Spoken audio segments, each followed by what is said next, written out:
I was once chatting with a taxi driver who was interested in my research that utilized Biblical Hebrew.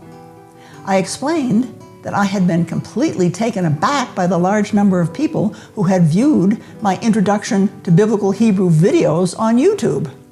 Why would there be such an interest in learning to read Hebrew in the Bible?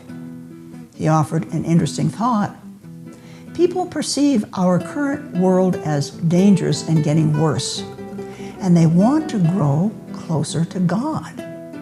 Hebrew is God's language, so what better way to grow closer to Him?